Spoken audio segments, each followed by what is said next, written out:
Welcome to Fuzzybutts and Friends. Well, as much as it drives Fuzzybutts all over this big old world of ours absolutely crazy when they hear me say it, I'm your big dog, Luke Robinson, the host of Fuzzybutts and Friends. And today I've got some bad news for our audience. We do not have my co-pilot, my co-host. That's why I paused for a second. I kind of felt lost there for a second. Ginger is having, unfortunately, some technical issues on her Zoom or her laptop. So if you look at the screen, if you're watching this through our YouTube channel, I'm popping up as Ginger Morgan, which I'm sure as most of you know that I am not Ginger Morgan. I can certainly not fill those shoes adequately. So we're going to have to soldier on this episode without her. So if I talk to Ginger a couple of times, it's just because I forget she's not with us, but she's here with us in spirit. But I'm very excited. Ginger lined up a great guest for us this week, this episode, and I really wanted her here to tee it up because she sent me the website last week, and as soon as I went to the website, man, I knew that I was going to love our guest this week, this episode, because at the top of the website it says, "Who saves who?" What a powerful and simple question that is. And as most of you know, I've lost 3 dogs to cancer. And with Hudson, it was so fast, but with Malcolm and Murphy, it wasn't. And I am a person who has been to the edge. I've stared at the abyss and I survived. And so I understand the power of that question, who saves who? For me, I know. My Fuzzy Butts saved me, and I am here and alive today. So it's a tremendous honor for me to welcome our guest this week, Carol Novello. She's an author of great fame and repute, and she's also the founder of Mutual Rescue. Carol, welcome to Fuzzybutts and Friends. How are you? Thanks so much, Luke. It's a delight to be here. It's a tremendous delight for you to be here with us, too, because you speak to something, Carol, that I talk about a lot, and actually I'm going to build one day a monument to. It's in the works, and I call it the power of companionship. That's what this is all about, right? It certainly is. It's about companionship and it's about connection and what happens when we bring a furry companion into our life. And it affects us on so many levels. There's a physiological response that happens when we bring an animal into our lives. There's release of feel-good chemicals like oxytocin and prolactin. There's the emotional component. It helps us feel more secure. Of course, there's always that feeling of unconditional love that we experience from our pets. And they help us mentally too, being more physically present. And for some people, it can also, have them experience a closer connection to the divine, just understanding the peace within them that they feel when they're with an animal. So it's a multi-dimensional experience when we welcome an animal into our life.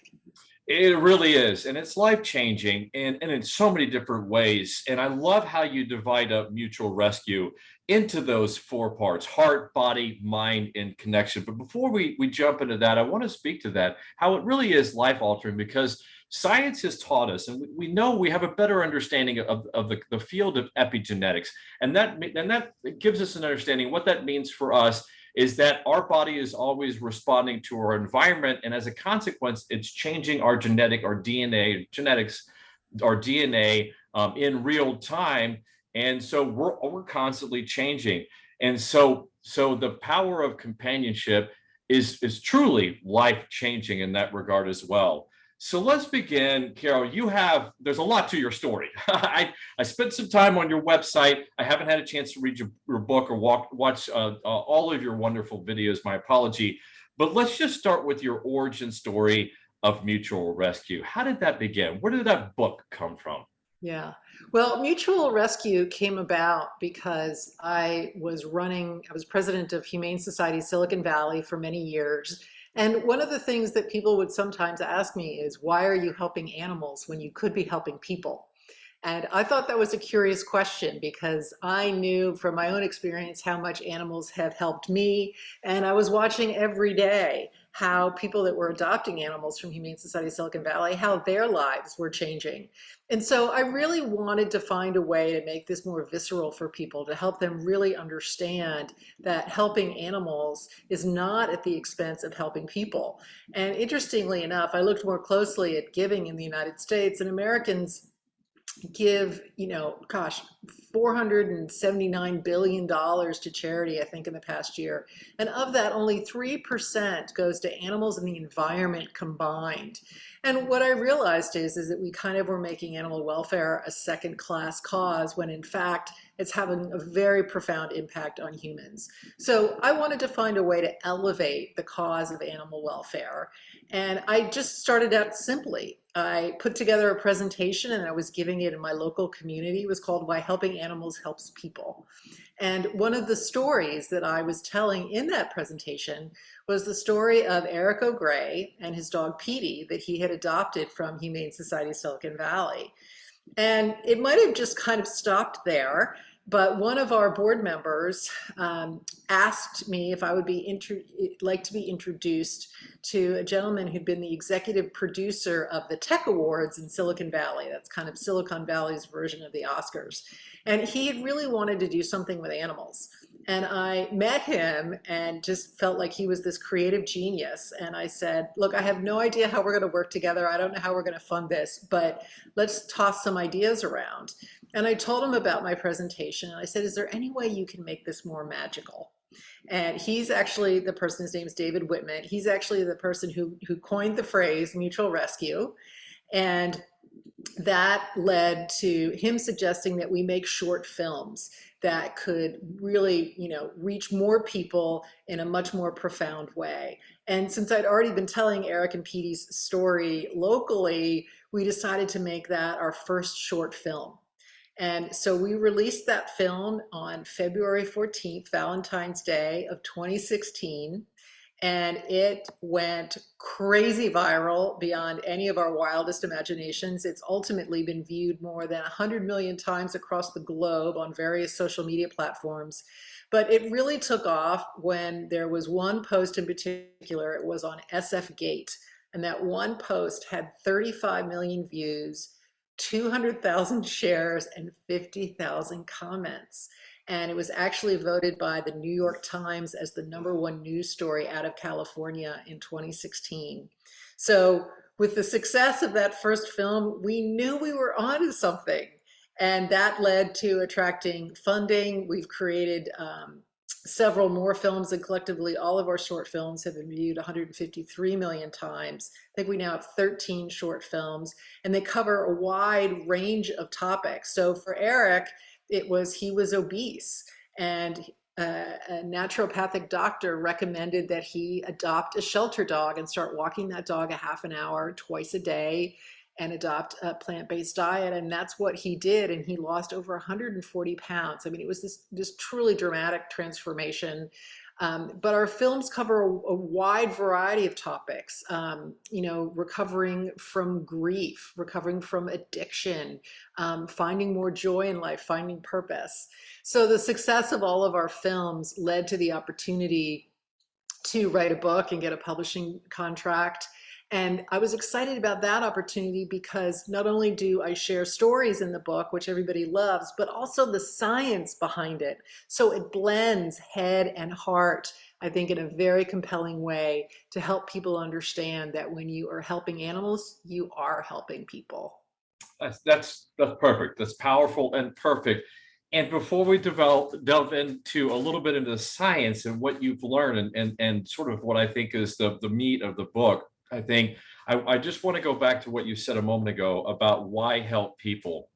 And it's something that I encounter with the work of my foundation, the Puppy Up Foundation. I'm not sure how much you know about that, but it started after I lost Malcolm to metastatic bone cancer. And I basically just sold my truck, put my stuff in a storage, and backpacked from Austin to Boston with my two Great Pyrenees at the time, Hudson and Murphy. And it ended up being a 2,300-mile journey across 16 states. And it all started out of a grassroots movement. And I met so many wonderful people. I stayed actually in the homes of so many hundreds of so many wonderful families, and I got to know so many people. But invariably, when I talked to people from 16 different states, the question always came up, or I always met the person that asked me the question is like, I think it's noble what you're doing. It's a great cause. But goodness gracious, it's a dog and children get cancer. So why aren't you doing that? And Carol, what I've learned, and more importantly, what science has taught us, is that dogs that are companion animals get the same types of cancers that we get, that people get. And in most cases, most all cases, it not only looks the same, it behaves the same, which spreads or metastasizes the same way. So when we speak in the cancer world, we no longer, although the media does, and I occasionally do as well, we no longer really speak of dog cancer or canine cancer and human cancer as though they're two separate different things. It's one cancer. That's the phrase that scientists use now, and I hope to popularize one cancer and a shared ecosystem. And I've also found, and how this dovetails into you and what you're talking about, is you take Memphis, Tennessee in particular, as where the foundation is based, where Ginger Morgan, the executive director, is based. And she worked in the Humane Society business where you did as well. And I want to get to your background too, all the work that you did there in Silicon Valley. But what I found here is that if a society here doesn't care for or doesn't value the companion animals at a fundamental level, then they're not going to care at all whether those companion animals get cancer treatment at all. So really, my foundation, the work that I do through the Puppy Up Foundation, is a lot of what you do, what you've learned is that I have to speak about and educate people of the power of companions, because that's really where it begins, right? Yeah, absolutely, absolutely. And the fact of the matter is that when we're rescuing an animal, more often than not, they're rescuing us right back. And And scientifically too, scientifically, because also based here in Memphis is St. Jude. And what I've also learned is that most nearly all of the treatment and therapeutic technologies, novel technologies that have been developed, were developed on dogs through Colorado State and other institutions. We've done a couple of clinical trials as well. So dogs truly not only heal our heart and our body, but also they're a model for us scientifically. And if you ask me honestly, I have no scientific basis for this, but I truly believe, Carol, that I think the answer, or one of the key clues to understanding cancer, will be found in our companion animals. Will be found in dogs. I believe dogs hold the answer. well, I think there's a high likelihood of that. And I have a different story, but it's along the same lines. In, when I was running Humane Society of Silicon Valley, we had an outbreak of canine influenza and in the Northern California area, and it had not historically been in Northern California. The disease actually came in because there were some dogs that were rescued for South Korea. They were not quarantined, and they started spreading the disease throughout the community. And I will tell you that the steps that we took, tracing where it came from, isolating those that that had been exposed, quarantining, short of putting masks on dogs, we essentially were dealing with how do you keep a population healthy? How do you make a herd healthy? And all the things that we were doing to make sure that the spread of canine influenza wasn't going to happen in Northern California, getting everybody vaccinated, that actually, came to play out with COVID. So it was pretty interesting to see that we were actually kind of ahead of the game with that in terms of how to handle the spread of disease. Yeah, that's a wonderful story. I meet so many wonderful, interesting people on my travels, and every one of them have a story, their origin story. I mean, actually, that's actually when I send out my talking points now. That's how I begin my talking points: is what is your origin story? And invariably, it comes down to a fuzzy butt of some sort, a dog or a cat. We mostly cover those here, Fuzzy Butts and Friends, but there are chinchillas. they're a companion animal comes in all shapes and It sizes, certainly right? does. It Yeah, can, but it absolutely. can transform a person fundamentally, and that's where I want to go to next, Carol, because for me it has. That's my inflection point. When I lost Malcolm, this is Malcolm right here. Is that Oh, I wasn't really a dog guy. I'm a type A guy, work hard, play hard, don't have time for dogs. I didn't, but an ex-girlfriend called me up one day and said, do you want a puppy? And I swear I said no, but somehow I ended up with Malcolm anyway. And he was a little Pyrenees, and that met me, and it was like the physics concept of an unstoppable force meeting an immovable object. And I tried to give him to my parents. I tried to give him back to my ex, who said no. I said I don't have time for this nonsense. It's not going to work. I give up. He wins. I give up. But everybody turned me down, and he broke me. He broke me, and I didn't go anywhere without him. I golf. He became my caddy, drove shotgun and my golf cart, and he became my mate. And before Malcolm, I didn't know that animals had a spirit to them. It just didn't entertain them. It wasn't big. My family, we had pets, but just weren't that kind of animal household. yeah. So it was truly was the thing that inflected my life forever, and it's changed me as a human being. And that's the power of companion. And what I like about your book is that you break down it into heart, body, mind, and connection. So speak about how each of those four come into play, please, Carol. Yeah, so what I really wanted to do was highlight how multidimensional the experience is of having an animal. And starting with heart, I think one of the things that is most powerful about bringing an animal into our life is connection. And when we experience connection with another living being, we start to really change at a very fundamental level. There's things that happen to us psychologically. In particular, there's two concepts that psychologists refer to. It's called a safe haven and a secure base.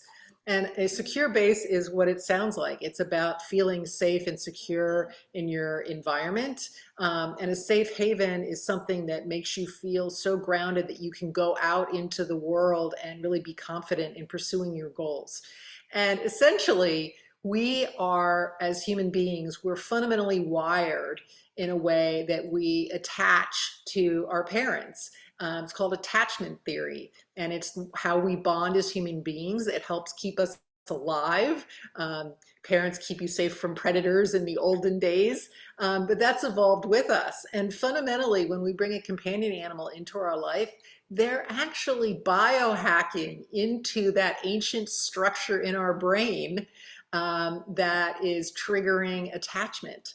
And so we can feel the experience of a secure base, of a safe haven by bringing an animal into our life. And when you start to have that feeling and you know what it is to experience a secure base and a safe haven, you can actually start to internalize that experience so that it becomes part of you. So even as hard as it is to lose an animal when they go, we are still fundamentally changed because we know what that experience is like. It becomes a grounding and a base that we can go to inside of ourselves. So that's one of the most fundamental and profound things I think they do for us at a heart level. On the body level, I think, that's probably more commonly known. There's all kinds of studies that talk about how it lowers blood pressure, reduces your risk of heart attack. Um, you know, Doctors have been polled and asked, what do you think about pets as, making people healthier? And 97% of doctors in a particular poll said they believe that animals make you healthy, and 60% that said they would actually recommend adopting a pet to improve your health, which is pretty amazing. And from a mind perspective, it's really about how do we connect with the present moment? How do we stay present? How do we also just kind of keep our thoughts from running amok? And animals have a way of grounding us and helping us be in the present moment. They can help us overcome depression. One of our other short films, it's actually about a cat, but it's called Josh and Scout. And Scout helped save the life of an Iraqi war veteran who was going to take his life, but he showed up and miraculously out of the bushes and really connected with Josh and catapulted him out of his depression and gave him something to care about and gave him purpose. And that really fundamentally changed his life. And then finally, connection really kind of, brings it all together. It's about how having animals in our lives actually can help us connect more fully with other people, more fully with our community, more fully with our family. And those kinds of dynamics are really incredibly rich and wonderful, that we can look at our animals and say, wow, look at all the ways that they're making our lives better. And we really need to make sure that we're valuing animals and the role they play in our society, because they make our communities that much more richer, that much more vibrant, and our lives really are truly better for it. They really do. And I've found in my travels, which have been far and many, that there is a difference between people that are raised around companion animals versus those that aren't. I truly find a fundamental difference, and I can't quantify it, and I'm not smart enough to be able to articulate exactly what's going on, but it is a big difference. And I think that's an important distinction, is that they I talk a lot about dogs as a model scientifically for understanding cancer in people. That's what I do a lot.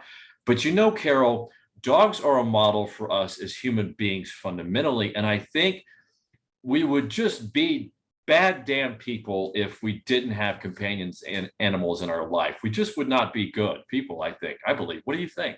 Well, I certainly do think they help us develop empathy, and they help us understand the experience of, getting outside of ourselves, can give us purpose, can give us a reason to get up in the morning. So, absolutely, I think that they have a role to play in helping us become better people and more compassionate, for sure.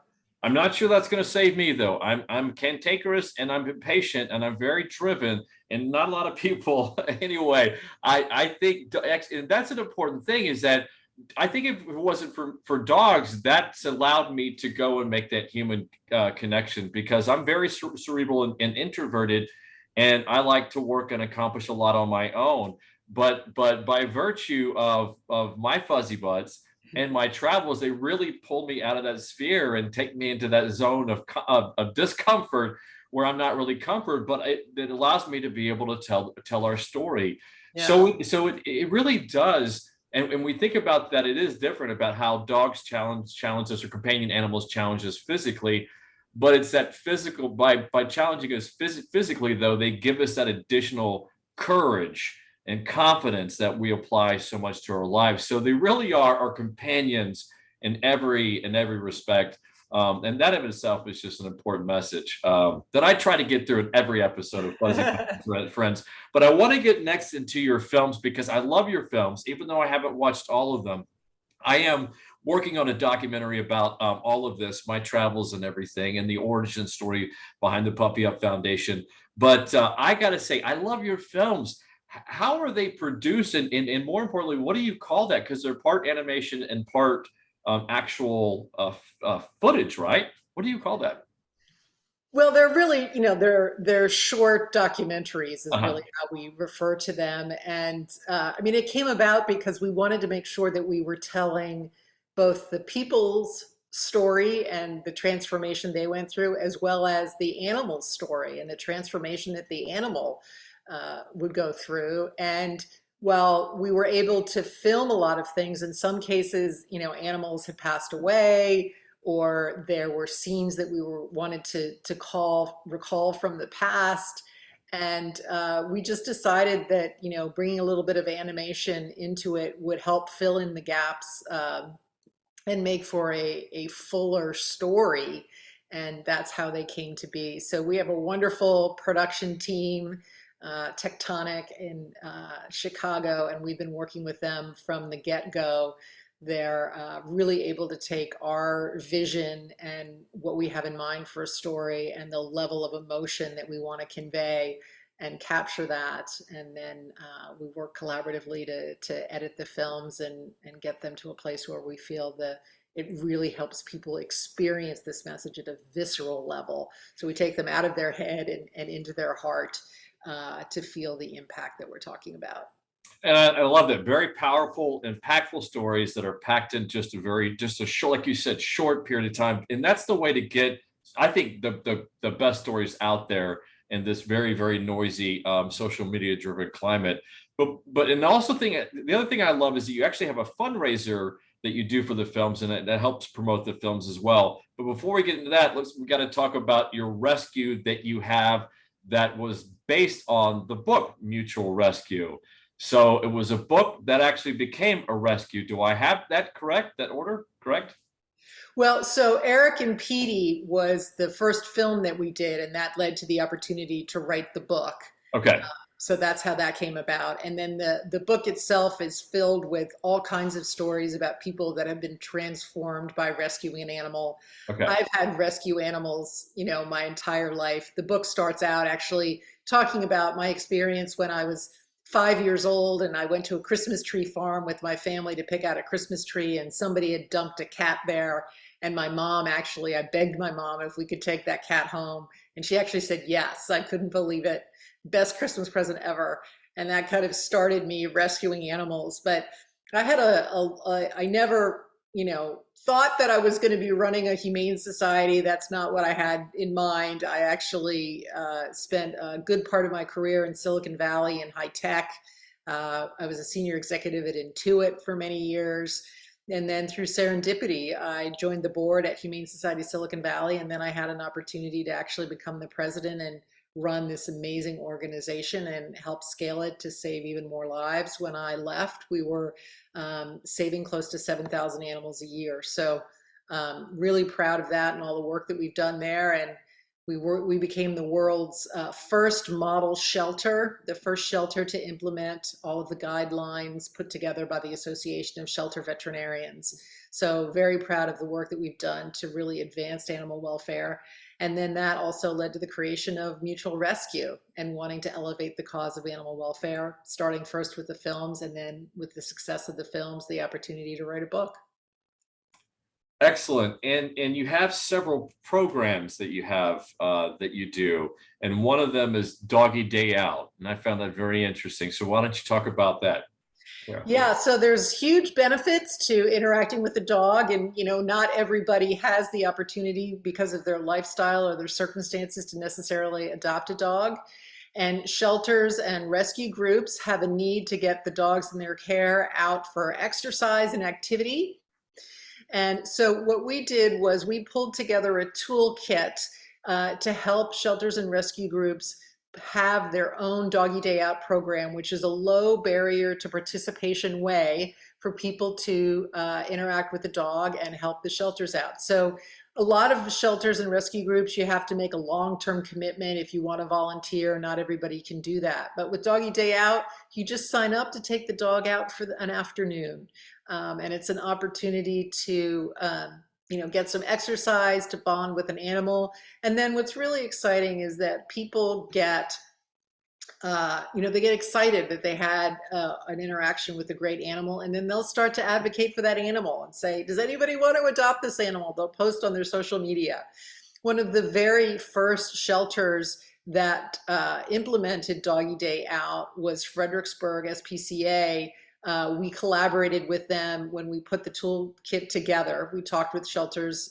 We were doing a program at Humane Society Silicon Valley, but we talked with other shelters that were also doing the program. So we really put together this best practices toolkit. And Fredericksburg saw a 20% increase in adoptions when they implemented this program, which is really amazing. It just gives the dogs more visibility, more people talking about the dogs. So they move through the shelter faster, which means more lives can be saved because animals are finding homes more quickly. So if you go to mutualrescue.org, that's our website. You can see all of our films there. You can learn more about the book. There's also a section on Doggy Day Out. And so if you're interested in finding a Doggy Day Out program in your area because you want to go take a dog out, you can see where there are programs across the country. And if you're interested in starting a program, you can download that toolkit for free, and that'll make it that much easier to get a program up and running in your own community. That's wonderful. Anything that can increase the success rate of getting puppy dogs adopted in the communities is just a wonderful, wonderful effort. Because I know those percentages aren't always very high, and we could whatever we can do to get those numbers a lot higher. I did want to talk to you about technology and how do you think technology is solving and how can do a better job with companion animals in society. But before I get to that, you also have another program in addition to the Doggy Day Out, which I would like to somehow figure out how we can do on our end, which is host a film, right? Where you can host some type of party and people can watch some of the wonderful films you have. So tell us about that. Yeah, we make our films available to local nonprofits that are looking to raise money, and we've had several film festivals in Silicon Valley. They've been very successful. The beauty of this particular series of films that we've done is that we don't talk about a specific shelter. We wanted them to be very universal because these stories are happening all across the country, and we wanted these films to be able to help local organizations that might not have the budget or the funding to create a film of that quality, but they could essentially, show the film at a local fundraising event and then have people from their organization that adopted come in person tell their own mutual rescue story. So it's a way that we provide assets and resources when it's appropriate for people to be able to host films and have dialogue about it. So that's one of the things that we think is most important as a nonprofit with national reach, that we make those films available. Yeah, we partner with a lot of rescues and shelters all across the country. We have puppy up walks, which are like Susan Komen style Yeah. walks with the focus on, cancer awareness and education and funding research, companion animal research as well. I think that's exciting, and especially in this type of economy, boy, shelters and nonprofits just need whatever tools or additional tools in the toolbox to help them fundraise because it's tough Yeah, times out there. absolutely. So I Yeah. think it's a wonderful idea. And unfortunately, Ginger Morgan, the executive director of our foundation, the Puppy Up Foundation, she could not be here for this. Well, she had technical problems. I really wanted her here because she used to run the Humane Society, Memphis and Shelby County Humane Society for 4 years. We walked through Memphis. She met us, Hudson and Murphy, found out about the cause, and I was able to steal her away. And she's done a great job. But I know she'll love this idea of a host of film concept. Maybe we can find some of our people and our groups and our grassroots moving all around the country that can host a film and help support your organization. So certainly let's talk offline about that. Yeah, absolutely. And I guess maybe the most important thing, I guess, both of these programs are designed for the most important, which you have there is adopt a companion animal, right? Yep, absolutely. It's what you want to do. So whatever we can help you do that. I found it fascinating that you ran the Humane Society of Silicon Valley. Is that correct, for 10 years? 10, yeah. Uh-huh. Wow. What were some of the things that you saw about animal welfare and how companion animals are valued out there, some of the challenges, and more importantly, kind of what has that taught you about kind of what are some of the challenges of how society values companions and what we can do, what we could do a better job of. That's a lot. I apologize, but try Well, to. as I mentioned earlier, I think one of the most significant things that occurred during my tenure there was having HSSV implement the guidelines put together by the Association of Shelter Veterinarians. And why that is so important is because, there's a lot of passion in animal welfare, and I absolutely applaud that. And at the same time, we also need science and logic.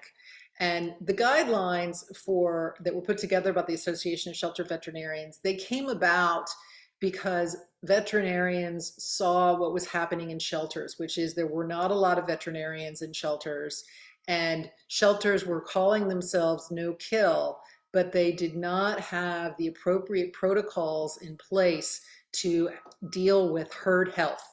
And so even though animals were not being euthanized for space, they were dying because they were contracting diseases.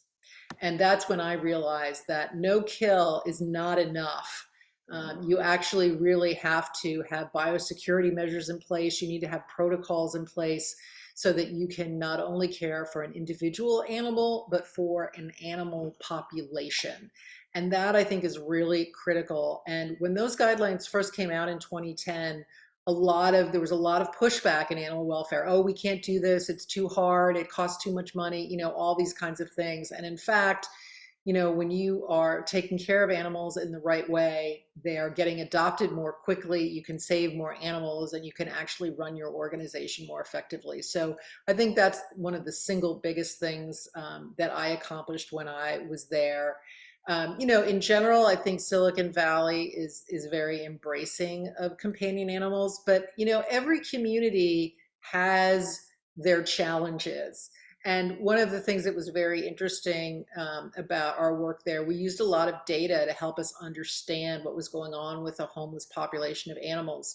And when I started, we already had created a coalition with other shelters in the area, mostly of the government operated shelters. We were a privately operated shelter. So we were really trying to enhance how we were saving lives collectively in the community of Silicon Valley, not just with our organization. And what we found were there were almost, I think, I want to say 12,000 dogs that were coming in annually to the 7 shelters that were part of this coalition. And what we found is that 30% of those dogs were coming from 5 zip codes in East San Jose. And those 5 zip codes did not have access or the convenience or the finances to be able to get their animals spayed and neutered. And so we started a program to spay and neuter animals for free in those 5 zip codes. And over a span of, I think, 5 to 7 years, we dropped that intake level down to 7,000 dogs. Wow. And so, being smart and looking at what is the root cause of what's driving homelessness in a community. And it's going to vary from community to community. I happen to be a big believer that, spay and neuter, it may not be the most exciting thing in people's minds. They like the fuzzy pictures and they want to cuddle the animal, and the adoptions portion of animal welfare gets all the the glitz and glamour and excitement around it. But spaying and neutering is so fundamentally important, and it can really transform a community and make a difference.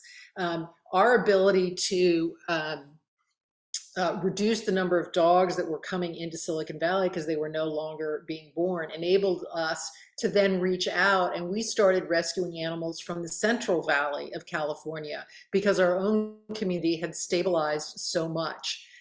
We had a world-class save rate in Santa Clara County through that coalition, and it opened up room in our private shelter that we could start reaching out and helping more of California. And sometimes, depending on what else was going on, taking in animals from other parts of the country as well. So huge implications when you really look at the root cause, what's driving animal homelessness. And what's so interesting about it is a lot of times it parallels human poverty. So it is yet another example of when we care for animals, we're caring for people at the same time. And, people that are experiencing financial difficulties, a lot of times, their animals is a real rock for them. And, I've encountered, it's interesting how people react to, oh, you shouldn't have an animal if you can't afford it, and that kind of thing. But those people don't care about their animals any less. And there's a story I talk about in my book. It came from a woman who wrote a book called My Dog Eats First. And she had worked in a humane society or a shelter and found that she saw she had a bias, like, oh, these people shouldn't have an animal. And what transformed her was she saw very wealthy family like drop off their dog, like basically surrender their dog to the shelter because they were just too busy to take care of it. And then there was a homeless man who lost his dog, and he walked 3 miles each way to the shelter every day to find his dog. And that's when she realized, wow, this is about how do we make sure there are resources for people to care for their pets regardless of their economic status. That's absolutely right. That's a lot, and it was so well said. and I've taken some notes, so hopefully I won't forget it all. But I want to start it with a quote from a movie I love so much called Hell or High Water. It's at the very end, and he talks about poverty being a sickness, and it's an illness, and it's a causation of so many other things. And Yeah. like you were saying, poor animal welfare, poor treatment of animals, not understanding that there are medical options out there to treat our animals, to value them properly, and it's actually like some type of Venn diagram that just branches out in infinity, if you think about that. But you talked about, let me give you just as an example about that, the success rate of that program that you guys implemented is phenomenal. It's wonderful. But you're talking about data analysis and best practices, and having backpacked 16 across 16 states my first walk, 3 states my second walk, from the Canadian border to the Mexico border on the West Coast. I've met with so many shelter people. I've stopped and volunteered at so many animal shelters and rescues, and almost all of them are strapped for cash, and it comes down to money and access to capital. And that's the saddest thing, because you come from your shelters in Silicon Valley, where that area has tremendous access to capital, and it's so wealthy in that respect, and you can do that. So it is an interesting challenge on the shelter level. How can you spread those best practices, and how can you share the wealth, literally share the wealth of knowledge, share the wealth of financial wealth as well? And that's what you also do. It's you also financially support shelters and rescues. Did I read that correctly? So one of the things that we've done with Mutual Rescue is we wanted to create a way, because we see what you see, which is, we are very fortunate in Silicon Valley to have a lot of access to resources. And one of the things that we've done as an organization is, now that we're working in the Central Valley, we bring resources into the Central Valley to shelters that are less fortunate than us, so that they are able to do more for their animals. So it's a true partnership. But in creating Mutual Rescue and wanting to have a national presence, what we wanted to do was create a brand that could attract corporate dollars into the sector and then get those dollars to the local level. So, there's lots of national organizations and they're great. I'm not here to comment on that, but if you're a corporation, you need a national brand, to give you the reach. You're not going to partner with Humane Society of Silicon Valley because it's the geographic footprint is too small. But Mutual Rescue is really an international brand. We've had great success internationally as well. And so we've been able to get corporate sponsors. And then what we do is we take the funding that those corporate sponsors are giving and helping us raise through their public community, their audiences. And then we deliver those funds to local shelters that are in the geographic footprint or somehow associated in various parts of where those corporations might be doing work. So it's just a way for us. I mean, it's a small pittance in terms of, what the need is. But we saw that, as a privately funded organization, in an area that has a lot of resources, we wanted to figure out how could we take our expertise and the things that we're good at and create more opportunities to get money. So we've had fundraising opportunities with Dutch Bros, some really nice $10,000 grants that have gone out to numerous local shelters.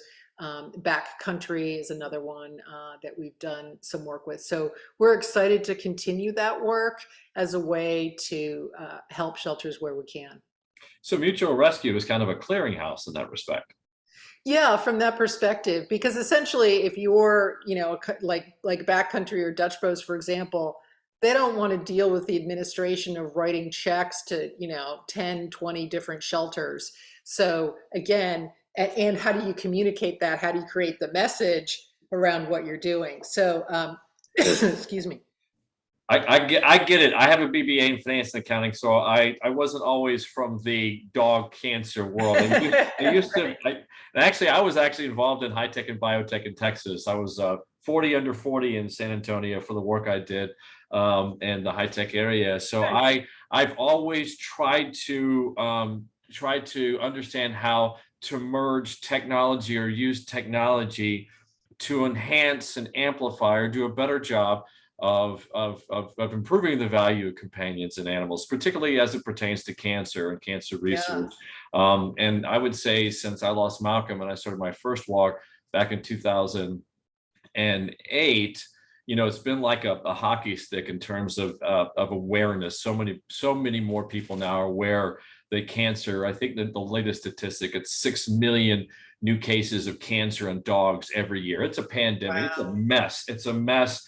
And so I did want to speak briefly to an example I think that you would like about the power of data, and sort of one of the challenges in my world and why it's so important is that there's hemangiosarcoma. I'm not sure if you're familiar with that type of cancer, but basically it's the tumors on your spleen.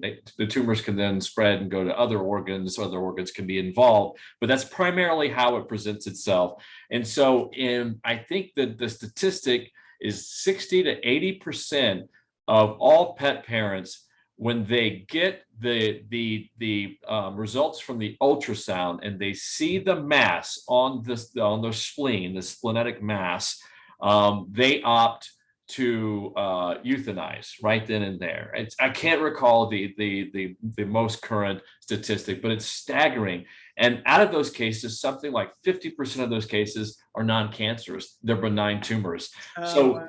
you're talking about how many tens of thousands, if not more, hundreds of thousands of dogs are euthanized every year because those masses were never biopsied, and over 50% of those masses were most likely benign. So the dogs were euthanized. So the power of data is so powerful. Yeah. I thought you might find that little story interesting. Another thing, Carol, I feel like I could talk to you about so many things, especially because that's what I think about. I think about two things: the future and dogs. And talking about the future, this dovetails into the value and power of companions. What are your thoughts, Carol, on the trend of, you're out there in Silicon Valley and you guys are having some really in-depth, interesting, ethical conversations about agency. What are your thoughts about where we're moving as a society about pet humanization and agency? What are your thoughts? Well, I think, there is a tendency for us to project our emotions onto our animals. And, that's something that I think we need greater awareness of. Dogs, cats, companion animals, they're not humans and they experience things differently.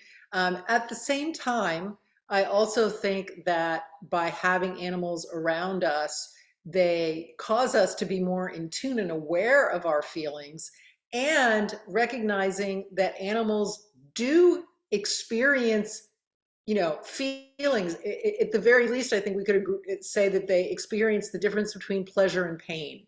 And recognizing when there is a sentient being that is in pain or in need of help, I think is incredibly important. So I understand the concern about, humanizing pets, and at the same time, I think stepping into trying to understand sentient beings other than ourselves is actually a really important part of how human beings are going to evolve and grow, and become more compassionate, caring creatures of this planet. But there are people that believe that do believe in a higher degree of agency. It sounds like you believe, to summarize, you kind of believe, yes, to a certain extent, but nature has its boundaries and those boundaries have to be respected. But there are people that believe that, well, humans basically were basically gorillas or chimps that just had a better set of tools, and we evolved, and because we had an enriched environment, had a better set of tools, and we were able to evolve over longer period of time. And that could be true of other species. So I find one of the arguments for a greater degree of agency for companion animals is that if you enrich the quality of their lives, to a much greater capacity, they will evolve to a much more advanced level over time. Anyway, I didn't want to nerd out. That's a lot to chew on, but I thought I'd toss it over to your court instead of the court. Well, it's very interesting. One of my favorite authors happens to be Eckhart Tolle, and he will talk a lot about consciousness and how animals can help us become more conscious. but he also acknowledges that in that process, the animals are becoming more conscious. So I think there's something to that. I think there's an opportunity for both species to be evolving together. That greater awareness and greater consciousness can benefit both. Yeah, yeah. Elon Musk tweeted something about the need for saving humanity. I'm like, well, I'm not so sure about that. Just so long as dogmanity. That's all I'm concerned about. Dogmanity has to survive. There we Uh, go. um, all right, Carol, this is a lot. Did I miss anything? This is the part of the show where I have my co-pilot, Ginger. I usually look to her and say, did I screw anything up? Did I miss anything? I lean on her so much in this show. She's really wonderful and she's a tremendous asset. But did I miss anything, or is there anything else you'd like to say with pet parents? And also, we do have a number of veterinarians that do listen to this show. So, is there anything you'd like to say to them? Well, for the veterinarians out there, I want to thank them for what they're doing to keep companion animals safe and healthy, and how important that is. And for pet parents, make sure that you're spending time with your animals and making sure they don't get shortchanged, and that you're enjoying the richness that they bring into your life. And, for all your listeners, just please go to mutualrescue.org and check out our short films, check out our programs. And if you have a moment, pick up a copy of Mutual Rescue, How Adopting a Homeless Animal Can Save You Too. And you'll learn not only about some amazing stories above and beyond what are shown in our films, but also about the science behind. So again, it's mutualrescue.org, and the book is Mutual Rescue, How Adopting a Homeless Animal Can Save You Too. And are you on social media? We are. We're on Facebook, we're on Instagram, we're on Twitter. Those are probably our three biggest social channels. All right, Carol, I think that covers everything I have on my list. I always like to show everybody my notes. I try not to be, people always ask, are you really taking notes or are you doodling? But there's so much to cover. I hope we covered it all, but you clearly, Carol, the work that you've done with Mutual Rescue, you clearly are a friend of the Fuzzybutts. So you're welcome back on the show anytime. It's a platform for you. If you've got a new program that you're launching, a new book, you've written other books as well, or a new film, anything else that you're excited about, we're going to have a much shorter segment. I just filmed my first one this morning. It's going to be something like Fuzzybutts and Friends 15, or a Fast Facts 15 or something, when somebody has an update. So you're welcome back here anytime.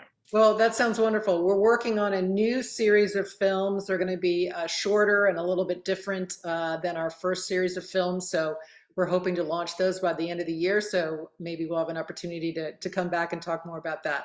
I look forward to it, and I'm going to be in a tent for the next 2 weeks, 10 weeks, and a couple of weeks. And I was hoping to maybe download watching one of those films, if I could somehow do that and record it. So I'm going to have Ginger get together with you and see if somehow we could do something neat in the tent. So whatever we can do to help the great works that you do.